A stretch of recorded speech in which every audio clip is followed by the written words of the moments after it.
가이사라에 고넬료라 하는 사람이 있으니 이달리아의 부대라 하는 군대의 백부장이라.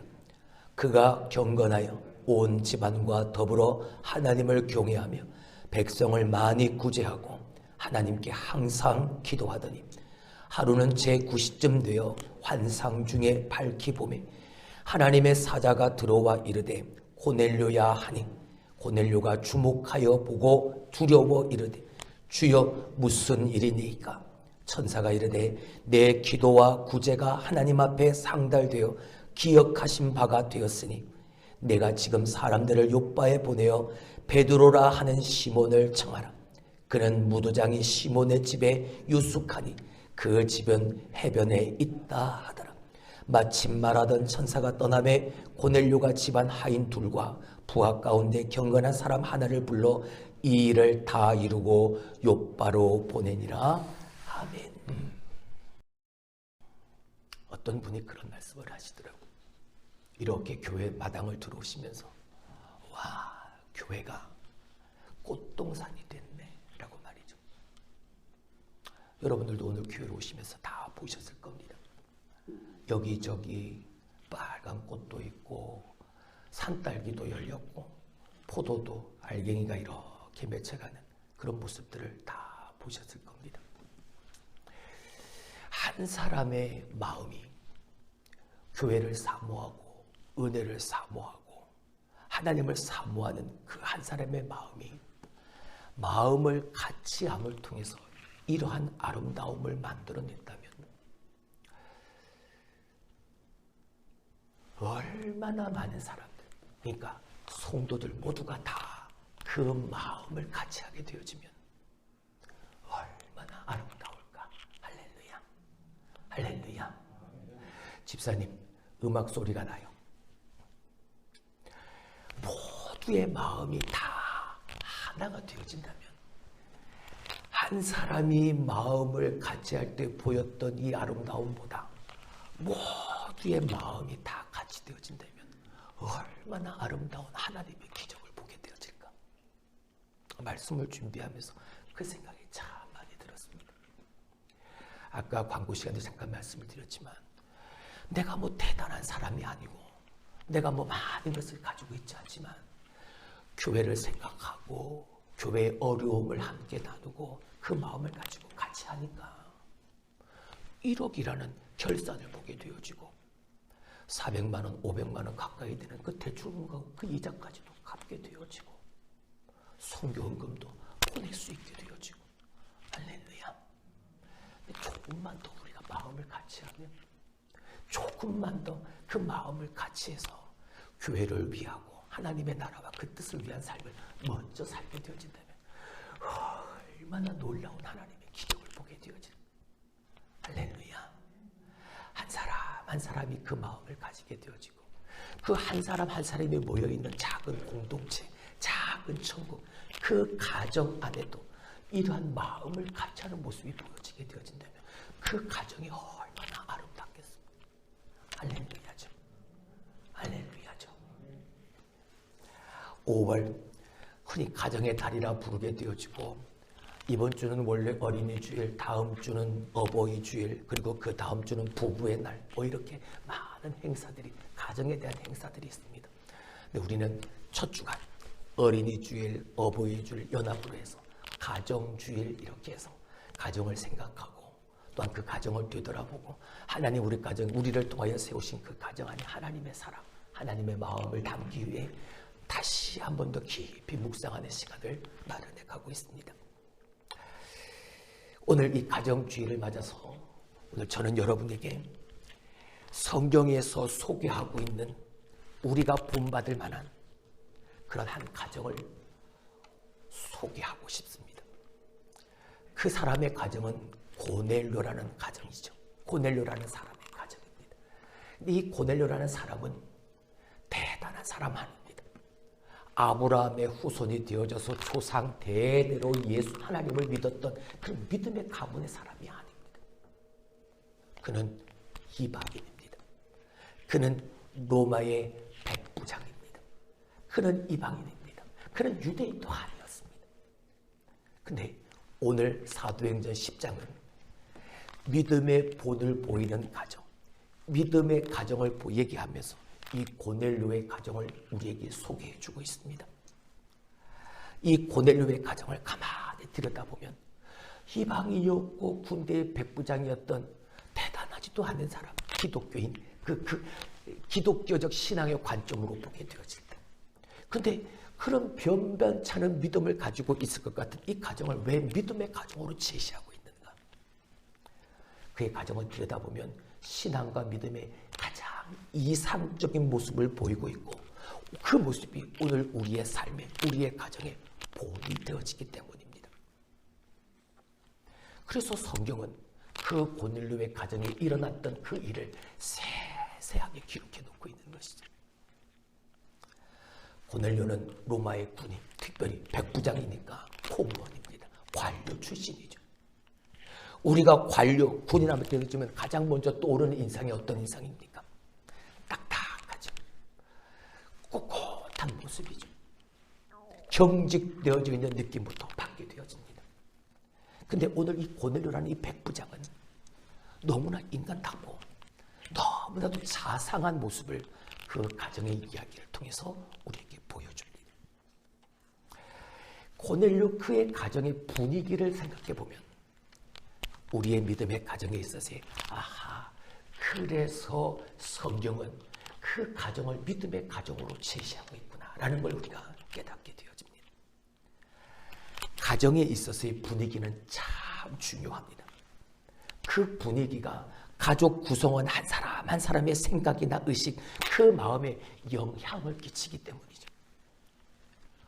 콩을 심으면 콩이 나고 팥을 심으면 팥이 나는, 콩을 심었는데 팥이 나고 팥을 심었는데 콩이 날 이유가 없죠. 어렸을 때부터 자라온 그 환경에 따라 성인이 되어져서 그 모습이 그대로 그 삶 속에 나타나게 되어지는 그 가정의 분위기 때문에, 그래서 사람이 살아가는 가정의 환경이, 그 분위기가 그 사람의 환경에 얼마나 중요한지 모릅니다. 오늘 우리가 본받을 만한 이 믿음의 가정, 고넬료의 가정은 그 분위기, 믿음의 분위기, 신앙의 분위기, 그 믿음의 가정이 되어지는 요소가 그 가정 안에 가득 채워져 있었다는 거죠. 오늘 그 세 가지를 보려고 합니다. 첫 번째, 그의 가정에 있었던 첫 번째 믿음의 가정의 요소는 바로 경건이었습니다. 따라합니다. 경건. 여러분, 경건이 뭡니까? 경건함이 무엇입니까? 자, 2절의 말씀을 한번 보죠. 다 같이 읽습니다. 시작. 그가 경건하여 온 집안과 더불어 하나님을 경외하며 백성을 많이 구제하고 하나님께 항상 기도하더니. 할렐루야. 고넬료 그가 경건했다. 그가 경건했는데 경건하여 온 집안과 더불어 하나님을 뭐했다? 경외. 그러니까 경건이라는 것은 곧 하나님을 경외하는 삶을 말하는. 경건은 온 고넬료의 가정에 가득했던 믿음의 가정의 요소인 이 경건은 온 가족이 하나님을 뭐하는, 하나님을 경외하는, 더불어 하나님을 경외하는 삶을 만들어 갔다는 것이죠. 말씀드렸죠. 그런 이방, 그는 군인, 그는 백부장, 관료. 도저히 이러한 하나님의 믿음의 가정의 요소가 있을 것 같지 않은 가정인데, 고넬료의 가정을 들여다보니까 그가 경건하여 온 가족과 더불어 하나님을 뭐했더라? 경외했더라. 놀라운 일인 거죠. 고넬료 그 이방인의 가정에 이러한 신앙적 경건이 있었다는 것, 이건 참 대단한 일입니다. 그렇습니다. 여러분, 믿음의 가정에는 이게 있어야 합니다. 뭐요? 경건이 있어야 하네. 할렐루야.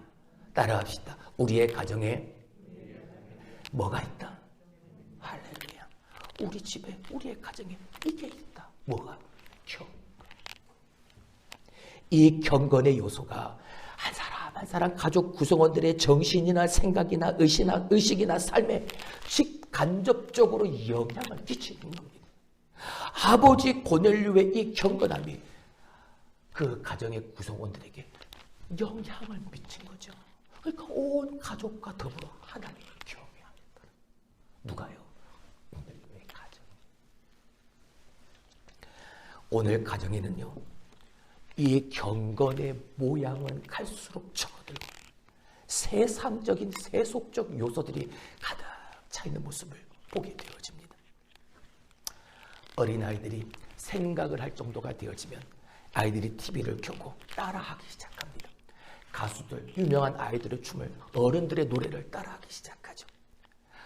어른들, 아버지가, 어머니가, 그 아이가 아무것도 모르는 그 조그마한 아이가 텔레비에 나오는 어른들을 따라서 노래하고 춤출 때, 그죠? 부모님들은, 아버지, 어머니는 아이고 잘한다 칭찬합니다. 그죠? 흉내내고 그죠? 따라할 뿐인데, 세상의 노래를 따라하고 세상의 문화를 따라할 뿐인데, 아이고 내 새끼 잘한다. 그리고 어떤 아이들은 TV나 게임을 통해서 전쟁하고 총 쏘는 것에 빠져 있습니다. 자라나면서 계속 다다다다다다 하는 거지. 종일 총을 들고 다니면서 보는 사람마다 다다다다다다. 어느 날 교회 밖에 이렇게 시끄러워서 나와봤는데, 저 놀이터에서 아이들이 장난감 총을 가지고 이렇게 전쟁 놀이를 하고 있는 거예요. 근데 불쑥 어른이 갑자기 나오니까 저를 향해서 다다다다다다 하는 거예요. 부모들은 몇 번씩이나 죽는 신용을 해야만 합니다. 어떤 어머니가 아들 셋만 있었습니다. 근데 이 아이들이 아들이다 보니까 얼마나 집안에서 요란한지 모릅니다. 매일같이 다다다다다다다다. 하루는 한 아이가 엄마에게 와서 다다다다다다 죽어라 다다다다다다. 그 엄마가 그쪽에 으 하고 쓰러집니다. 근데 엄마가, 총에 맞은 엄마가 시간이 지나도 일어나지를 않아요. 근데 이 모습을 옆에서 보고 있던 옆집 아줌마가, 엄마가 총을 맞았는데 난 장난인 줄 알았는데 엄마가 일어나질 않으니까 마소 맡겨. 아줌마 정말 죽은 거냐? 아줌마 어디 아픈 거냐? 근데 그 누워있던 엄마가 눈을 한쪽 이렇게 뜨더니, 쉿, 내가 쉴 수 있는 시간은 이 시간뿐이야. 그러니까 가만 모르는 척 해달라고. 쉿. 그 결과 자라나는 아이들이 얼마나 난폭해지는지 모릅니다. 여러분, 거기에 경건이 있습니까? 거기에 훈계가 있습니까? 거기에 하나님 믿음의 가정으로서의 가르침이 있습니까? 그러니까 오늘 끔찍한 청소년 문제가 계속해서 뉴스에 나오는, 내가 잘못해서 경찰서에 끌려왔습니다. 내가 잘못했으면 용서해 주세요. 잘못했습니다. 그게 아니잖아요. 나를 붙잡은 그 경찰은 발길질을 하는 겁니다. 한번 붙어볼까? 이제 15살도 되지 않은 그 어린아이가 말이죠. 이러한 세상이 되어져 버리고 말았습니다. 여러분, 자녀 양육에는 지독한 헌신이 반드시 필요합니다. 그냥 놔두면 저절로 크는 아이들이 아니니까 그 아이들이 커가는 데 있어 부모로서의 자녀 양육에서의 헌신이 반드시 필요합니다.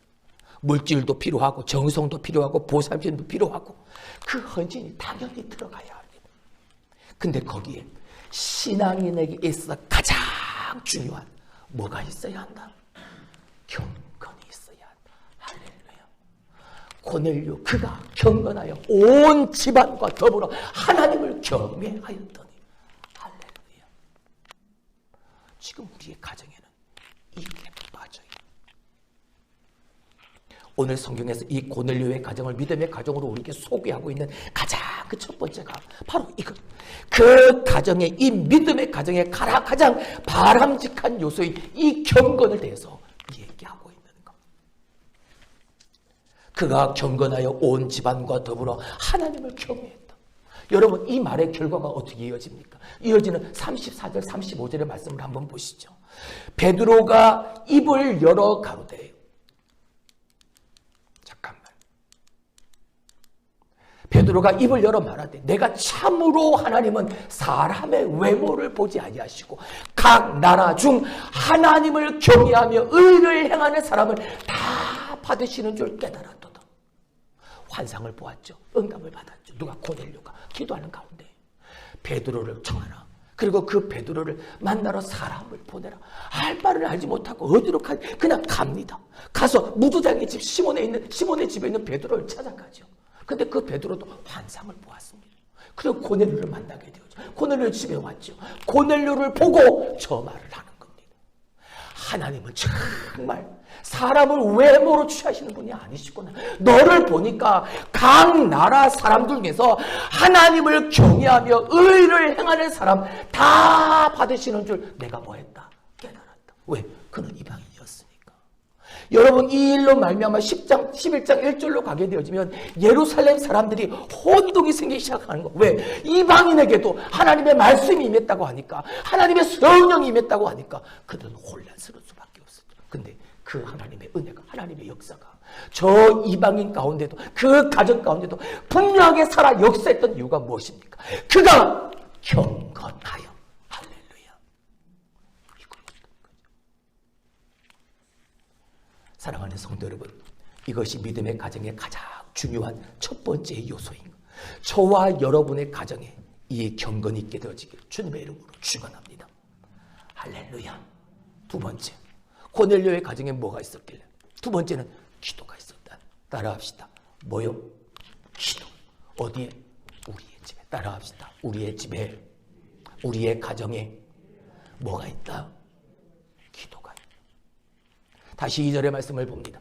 그가 경건하여 온 제방과 더불어 하나님을 경외하며 백성을 많이 구제하고 하나님께 항상 뭐하더니? 이거. 고넬료는 이방인이었지만 그는 뭐하는 사람? 기도하는 사람이었다는 거예요. 그의 기도는 자기 자신만을 위한 기도였을 뿐만이 아니라 그 집안 모든 가족 구성원들에게 그의 기도는 선한 영향력을 미쳤을 겁니다. 그 온 집안과 더불어 하나님을 경외했다. 그 가족들도 온 집안이 하나님 앞에 뭐했다는 거예요? 기도했다는 것이죠. 여러분, 오늘 저는 이 기도를 이렇게 표현하고 싶습니다. 기도는 꿈이다. 기도는 비전이다. 꿈과 기대를 가지는 삶이 기도하는 자의 삶이다. 왜? 기도 속에는 기대가 있으니까. 기도 속에는 바람이 있으니까. 기도 속에는 꿈이 있으니까.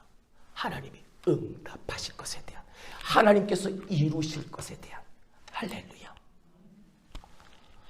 혹시 여러분의 자녀들, 아니 여러분의 손자, 손녀들에게 여러분이 기도하실 때 여러분 뭐라고 기도하십니까? 하나님, 이 아이들이 잘 자라나서 믿음의 신앙의 큰 사람 되게 하여 주옵소서. 기도하시죠. 자, 그러면 이 기도가 그 아이의 삶에, 그 아이를 향한 그 기도의 내용이 되어지는 것. 믿음의 큰 사람, 신앙의 큰 사람. 그러니까 그 기도가 꿈인 것이고 비전인 것이고 기대인 것이고 희망인 거죠. 그 기도를 듣고 자라난 아이들은요, 그 아이는요, 그 기도대로 그 꿈과 비전과 환상을 가지게 되어집니다. 그러니까 기도는 저 먼 미래를 바라보고 꿈을 부여하고 의미를 부여하고 그 꿈을 꾸는 삶이 기도하는 자의 삶입니다. 할렐루야. 그냥 말만 내뱉는 게 아니라 그 기대가 있고 그 바라는 시선. 그래서 성경은 믿음은 바라는 것들이 뭐다? 실상이다 말하고 있는 것 아닙니까? 내가 바라보는 꿈, 내가 바라보는 기대, 내가 바라보는 기다림. 그게 기도인 거죠. 사람이 꿈을 가지고 산다는 건 여러분 참 행복한 일입니다. 내 마음의 꿈을 간직한 채 살아가는 동안 그 꿈에 대한 기대와 기다림과 그것이 얼마나 그 마음을 행복하게 만들겠습니까? 기대가 있으니까, 그리고 기다림이 있으니까, 바람이 있으니까. 기다림과 바람이 있는 사람은 행복한 그래서 성경은 아까도 말씀을 드렸던 믿음은 뭐 하는 것들의 실상, 바라는 것들의 실상이라고 말하고 있는 거예요. 내 마음에 기도가 있는 사람, 내 마음에 꿈을 간직한 사람, 반드시 그 꿈에 하나님의 의미가 부여되어질 때 그 꿈은 비전이 되어져서 하나님은 지난주가 말씀대로 하나님의 말씀은 반드시 지키시고 이루시고 반드시 세우시는 말씀이니까. 할렐루야. 그게 성경의 약속인 거죠. 고넬료에게 그런 기도가 있었던 겁니다. 고넬료의 가정에 그런 기도가 있었던 겁니다. 그는 로마의 장교였지만 다른 사람들을 위해 충분히 군림할 수 있는 사람이었지만 그는 위에 서지 않았습니다. 오히려 유대인들에게, 낮은 사람들에게 더 많은 구제를 베풀었습니다. 그리고 하나님을 예배하는 사람이었고 그는 종들조차 사랑한 사람이었습니다. 그런 기도가 있었으니, 그런 바라는 실상이 있었고 그런 꿈이 있었으니까 온 가족이 이 꿈을 가지고 기대하고 기다리며 기도하며 살았던 것이죠.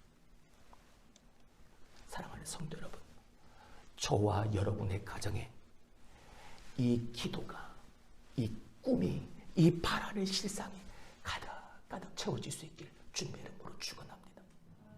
두드림의 삶을 살자 했지요.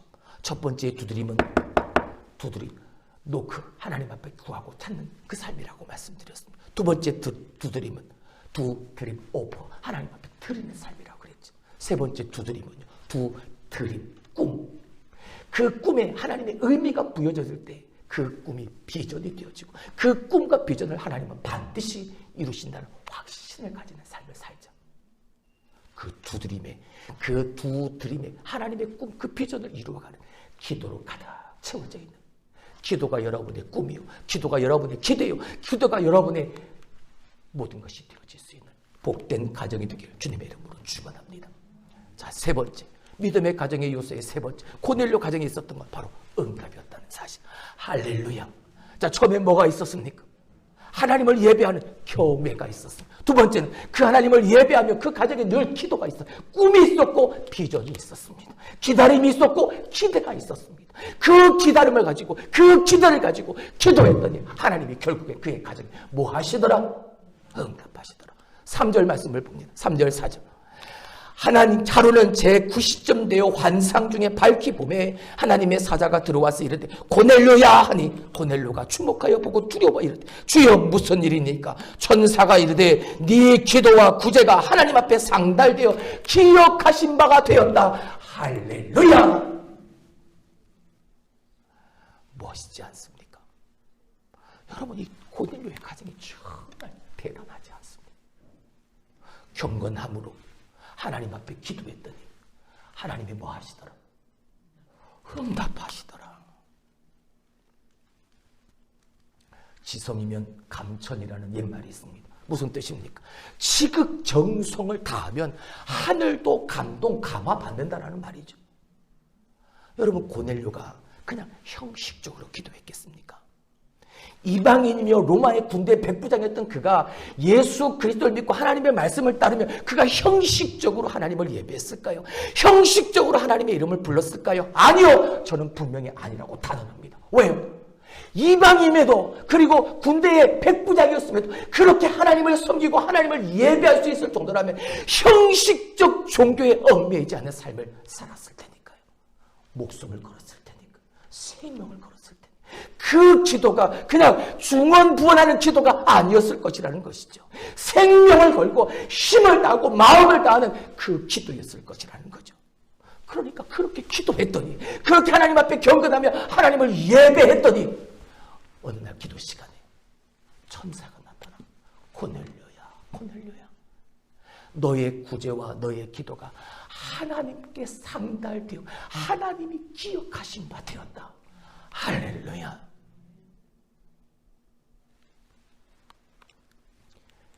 사랑하는 성도 여러분, 기도, 꿈, 그 기대, 그 기다림, 그 비전을 가지고 열심을 다해 기도했더니, 그리고 기다리고 기대했더니 이렇게 이루어지는 거예요.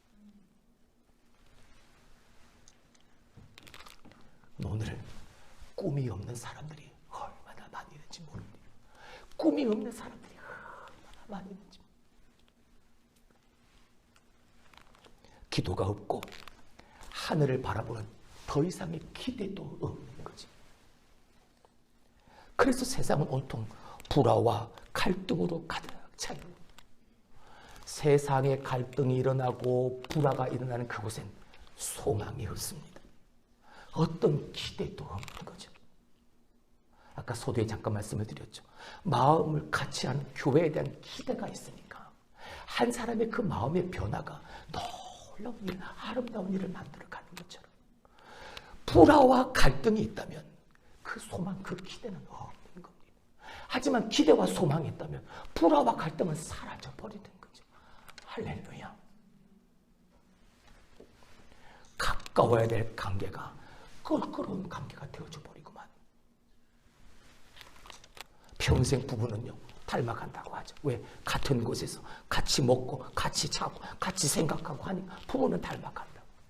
영국의 한 연구소가 남녀 11명에게 160쌍의 부부의 사진을 갖다 놓고 짝을 지어봐라 했습니다. 부부를 한번 골라내봐라.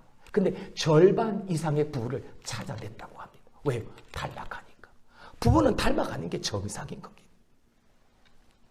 근데 자꾸 이 닮아갈 좋은 관계가 껄끄러운 관계가 되어지는 이유가 무엇입니까? 자꾸만 그렇게 껄끄러운 관계가 되어지니까 거기에 그 삶에 재미가 없는 겁니다.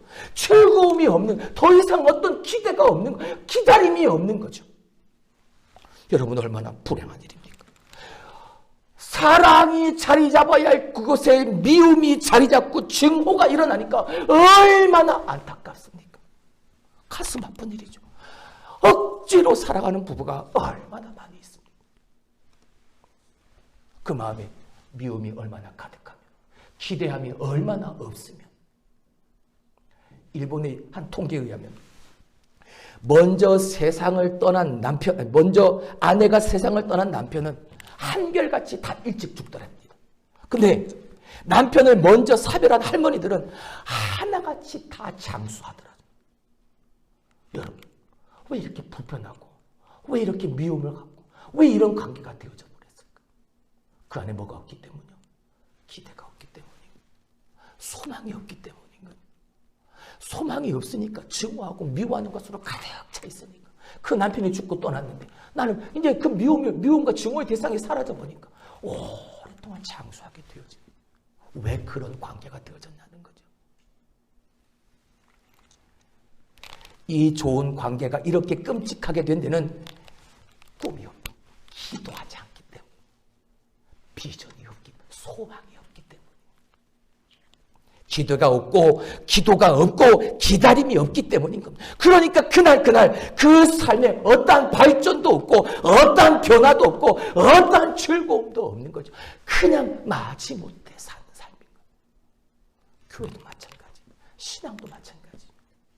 어쩔 수 없이 그저 이삿짐에 끌려가다 그냥 그렇게 끌려나와 앉아있다. 그 어떤 기대도 없는, 어떤 기다림도 없는 거죠. 그 안에 어떤 설렘이나 즐거움이, 감사가 있겠습니까? 마찬가지. 고넬료의 가정에는요 경건함이 있었고 기도가 있었어요. 그 기도는 꿈이라 말씀드렸죠. 온 가족 구성체가 그 꿈을 가지고 하나님의 비전을 가지고 함께 기도했어요. 응답의 역사가 일어나요. 기다림이 있고 기대가 있고 소망이 있으니까 여러분의 가정이 이러한 가정이 되기를 주님의 이름으로 축원합니다. 내가 그렇게 경건함으로 기도하고 꿈을 가지고 하나님 앞에 나아가는데 어느 날 천사가 와서 이렇게 말하는 거예요. 내가 지금 사람들을 요바에 보내어 베드로라는 시몬을 청하라. 무슨 말입니까? 보내라. 보내면 그 사람이 다 알아서, 베드로가 다 알아서 할 때 베드로를 만나게 되어지고 베드로를 통해 설교를 듣게 되어지고 그 설교를 통해 성령이 임하게 되어지고 나를 비롯해 온 가족이 다 세례를 받고 구원을 받게 되어지는 놀라운 하나님의 역사가 이 가정에 임하게 되어져. 사랑하는 성도 여러분, 어떻게 내 가정과 함께 비교해 볼 때 도전이 되어지시는가요? 저 이방인, 저 군대의 백부장, 저 고넬료의 집에 있었던 그 가정에 있었던 경건함, 그리고 그 기도, 그리고 그 응답하심을 내 지금의 내 삶의 가정의 모습과 나의 모습과 비교해보면 여러분 도전이 생깁니다. 도전이 생기지 않습니까? 나도 한번 그렇게 해봐야 되겠다. 나도 우리의 가정을 정말 저 고넬료의 가정처럼 그렇게 경건함으로 기도함으로 그리고 응답받는 가정으로 만들어 가야 되겠다. 여러분 각오가 생기지 않습니다. 사람이 살아가는데 가장 큰 은혜가 뭘까요? 앞길을 보장받고 인도받고 살아가는 삶일 겁니다. 그 인도받고 살아가는 삶을 우리는 형통의 삶이라 말하죠. 응답의 삶이라 말하죠. 하나님으로부터 우리가 은혜를 입으면 하나님이 우리의 앞길을 주장하십니다. 인도하십니다. 그리고 응답하십니다. 여러분 그 삶이 최고의 복된 삶임을 우리가 다시 한번 기억하자는 거예요. 이 고넬료의 가정이 경건함으로 기도함으로 응답받아 하나님의 이끄심을 받습니다. 하나님의 인도하심을 받습니다. 우리의 가정도 여러분들의 삶도 경건함으로 기도함으로 응답받아 하나님이 인도하시는 삶을 보장받고 그 삶의 주인공이 되어져서 할렐루야 하나님 앞에 영광을 돌리고 하나님은 기뻐하셔서 회복과 변화를 이루어가는 주인공 삼아줄 수 있게 주님의 이름으로 축원합니다. 할렐루야. 다시 한번 강조합니다. 여러분들의 가정에 이 경건함이 가득하기를 소원합니다. 여러분의 가정의 기도, 그 꿈과 하나님을 향한 기대와 하나님이 베푸시는 소원과 그리고 그 소망과 희망이 가득하기를 주님의 이름으로 축원합니다. 그렇게 함으로 말미암아 여러분의 삶의 가정에 응답하심으로 가득 채워지는 복된 가정이 되기를 주님의 이름으로 축원합니다. 기도합니다.